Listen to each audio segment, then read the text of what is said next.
J'ai longtemps cru que mon hypersensibilité était un frein. Un truc qui me rendait trop émotive, trop exigeante, trop fatiguée. Alors, qu'est-ce que j'ai fait? J'ai essayé de la cacher, je la voyais comme un défaut qu'il fallait corriger. Donc j'ai essayé aussi de me fondre dans le moule, de ne pas montrer quand une remarque me touchait, de m'adapter en permanence, quitte à m'oublier, de mettre un couvercle sur mes émotions pour faire plus pro. De faire aussi comme si tout allait bien, même quand à l'intérieur ça bouillonnait. Et bien, résultat, ça n'a pas marché. Ça m'a épuisée mentalement, émotionnellement. Et surtout, ça m'a vraiment éloignée de qui j'étais. Donc ça m'empêchait aussi d'être moi-même et de m'affirmer. Et d'ailleurs, j'ai eu un déclic quand j'ai vraiment pris conscience que finalement, je ne savais pas qui j'étais parce que j'étais tellement tournée vers les autres, à essayer de m'adapter aux autres, que finalement, je ne savais pas ce qui était important pour moi, ce dont j'avais besoin, ce qui me faisait vibrer, etc. Et puis j'ai compris aussi un truc essentiel, c'est qu'en fait ma sensibilité n'est pas un problème. Et c'est même un atout. En fait, mon cerveau, qui analyse tout, par exemple, il va me permettre d'anticiper, d'analyser une quantité énorme d'informations et du coup d'être ultra pertinente dans mes accompagnements. Mes émotions, elles me rendent profondément humaine, connectée aux autres. Mon empathie, elle me permet de comprendre finement, par exemple, les besoins de mes clientes et de mes clients. Donc aujourd'hui, en fait, j'ai arrêté de m'adapter finalement et j'ai plutôt construit une vie qui s'adaptait à moi. Et du coup, mon hypersensibilité est vraiment devenue une vraie force dans mon quotidien. Donc dans cet épisode, moi, ce que je vais t'expliquer, c'est déjà ce que c'est que l'hypersensibilité vraiment, et loin des clichés qu'on peut entendre. Pourquoi tu la vis comme un fardeau et surtout, comment elle peut devenir vraiment un véritable atout dans ta vie pro et ta vie perso. Donc si tu t'es déjà dit que tu étais trop, reste avec moi.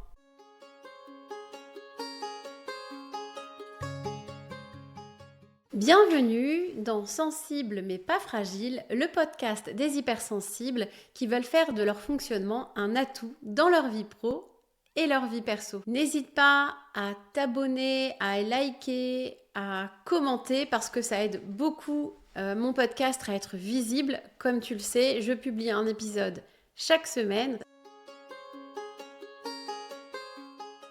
J'ai envie de rétablir la vérité sur l'hypersensibilité. Non, être hypersensible, ce n'est pas être émotif. Ce n'est pas pleurer pour un rien, ce n'est pas être fragile, ce n'est pas manquer de solidité émotionnelle.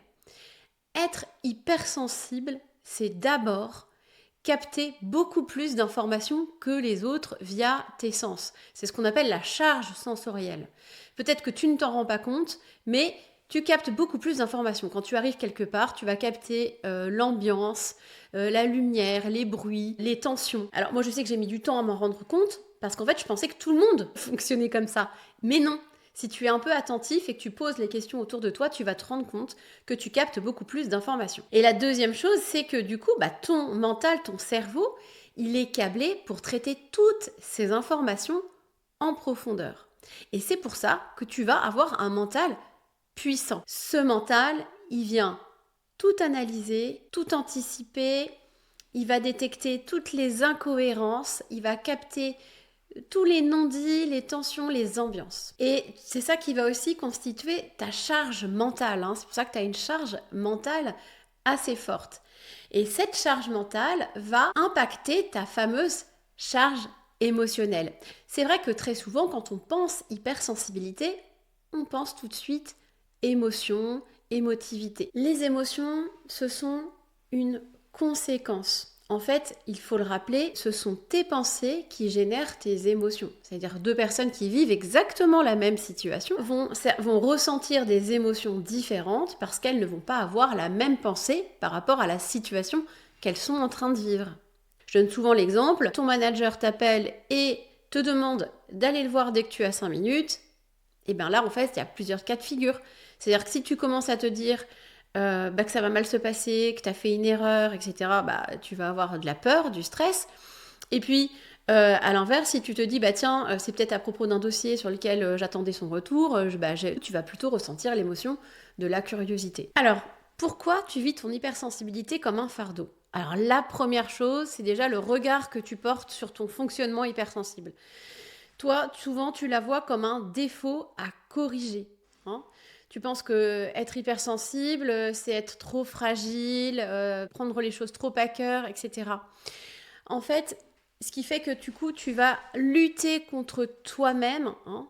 Ça va jouer aussi beaucoup sur ton estime de toi, hein, l'amour que tu portes pour toi, hein, la valeur que tu te donnes.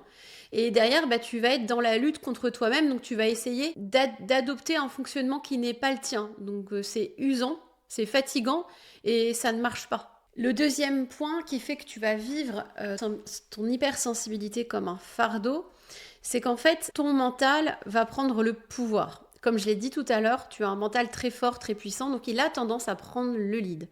Et puis, surtout, tu n'as jamais appris à l'apprivoiser. C'est un peu comme un bolide puissant, tu vois, genre une Ferrari. Toi, tu n'as jamais appris à conduire une Ferrari, tu conduis une Clio. Et du coup, ça marche pas. Ton cerveau, lui, il est puissant, rapide, ultra performant. Sauf qu'on t'a donné les clés, mais sans le mode d'emploi. Donc en fait, c'est ton mental, du coup, qui conduit à ta place et il anticipe tout. Il va imaginer tous les scénarios catastrophes qui pourraient arriver. Il va te faire douter, te contrôler, te maintenir dans ta zone de confort, hein, ce qui va faire que tu vas avoir du mal à prendre des décisions, à agir. Et ça va jouer aussi sur ta confiance en toi, mais on en parlera après. Le troisième point qui fait que tu vis ton hypersensibilité comme un fardeau, c'est que tu vis les montagnes russes émotionnelles.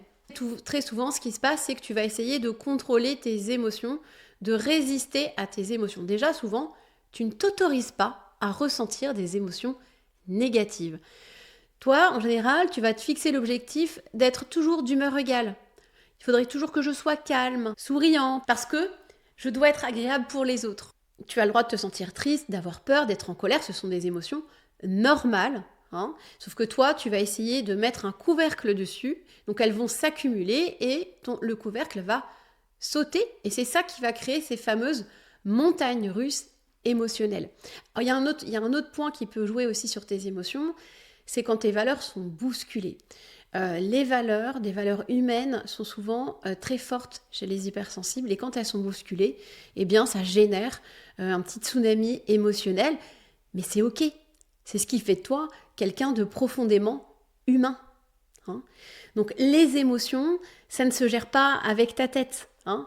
Ça doit passer par ton corps. Alors le quatrième point qui fait que tu vis ton hypersensibilité comme un défaut, c'est ce flot de pensées un peu négatives qui viennent parasiter ta confiance parce qu'elles t'amènent à douter de toi constamment. Tu sais, le fameux syndrome de l'imposteur. Tu es tout le temps en train de te remettre en cause, te sentir illégitime. Là, encore une fois, c'est ton mental qui prend le lead, hein, parce que toutes ces pensées ne sont pas la vérité. Sauf que ça va jouer sur tes doutes. Ça va t'amener aussi souvent à te surinvestir. Tu vas avoir très souvent beaucoup de mal à poser des limites. Autre point qui fait que tu vas mal vivre ton hypersensibilité, c'est qu'on peut dire un peu que tu es comme un récepteur sur pattes. Hein. C'est comme si tu avais une grosse antenne sur la tête. Comme j'ai dit tout à l'heure, tu captes beaucoup plus d'informations que les autres. Et ça va impacter ta posture. C'est-à-dire que tu vas avoir naturellement, inconsciemment, une posture tourner vers les autres. Donc, tu vas d'abord capter les informations qui concernent les autres. Donc, en fait, tu ne t'observes pas, tu ne t'écoutes pas, et tu vas être toujours dans l'adaptation aux autres. J'ai même envie de dire la suradaptation. Tu vas tout le temps essayer d'ajuster, d'encaisser, et ce qui va faire que tu vas t'oublier, tu vas toujours faire passer les autres en premier, et ça joue aussi sur ton estime, encore une fois, sur l'estime de toi. Et puis, dernier point, tu vas rentrer en fait dans ce cercle vicieux en fait d'épuisement, parce que tout ça, cette charge mentale, elle génère de la fatigue mentale, qui va générer aussi de la fatigue émotionnelle et ensuite physique, parce que ça va impacter aussi ton sommeil, ta façon de t'alimenter, etc. Tu vas avoir du mal à prendre soin de toi, t'écouter, à ralentir, et ça peut parfois te mener par exemple au burn-out. Alors comment faire de ton hypersensibilité une force ? La première chose déjà, c'est de comprendre et d'accepter ton hypersensibilité. Hein. Arrêter de la voir comme un défaut, et d'accepter ton propre fonctionnement. Donc arrêter de te juger, arrêter de vouloir être quelqu'un d'autre. La deuxième étape, ça va être aussi d'apprendre à te connaître vraiment. À savoir qui tu es vraiment, ça veut dire t'écouter, t'observer. Il va falloir aussi apprendre à piloter ce mental fort et puissant. Il va falloir aussi travailler sur la confiance en soi, pas juste avec des phrases positives, mais avec des expériences concrètes, répétées, ancrées dans le quotidien, parce que c'est du concret. Je sais que ça peut paraître abstrait, mais en fait c'est du concret. Alors je sais, tu vas peut-être me dire que tu as déjà essayé plein de choses, que tu as peut-être lu plein de bouquins, que tu as fait une thérapie, que tu as vu un psy, que tu as testé l'hypnose, la sophrologie. Et peut-être que pourtant tu vis toujours ton hypersensibilité comme un défaut. Pourquoi ? Parce qu'en fait, il y a plusieurs raisons à ça. Ça peut être déjà le fait de rester dans son mental, essayer de comprendre. Par exemple, quand on lit des livres, etc., c'est bien. Mais tant qu'on met rien en place, aucune action, il n'y a pas de magie, il n'y a pas d'évolution. Et puis aussi, ce qui peut aussi te bloquer, c'est le fait de travailler uniquement sur les symptômes. Tu vois, par exemple, faire de la sophrologie pour faire baisser ton stress. Alors c'est bien, ça fonctionne, mais sauf que ça va pas t'aider sur le fait de vivre avec ton fonctionnement globalement. Ça suppose de travailler sur le mental, sur le corps, sur les émotions, parce qu'en fait, tout est lié. Et puis il y a un autre point aussi qui fait que c'est compliqué, c'est quand on est seul, sans cadre. Parce que on a besoin, pour avancer, pour passer à l'action, mettre des choses en place, on a besoin d'un cadre, on a besoin de soutien, on a besoin du collectif, mais aussi de l'individuel. Encore plus quand on est hypersensible, parce que notre mental, qui est très fort, lui, il a tendance à nous laisser dans notre zone de confort. Donc dès que c'est pas confortable, eh bien ça va être beaucoup plus compliqué pour nous.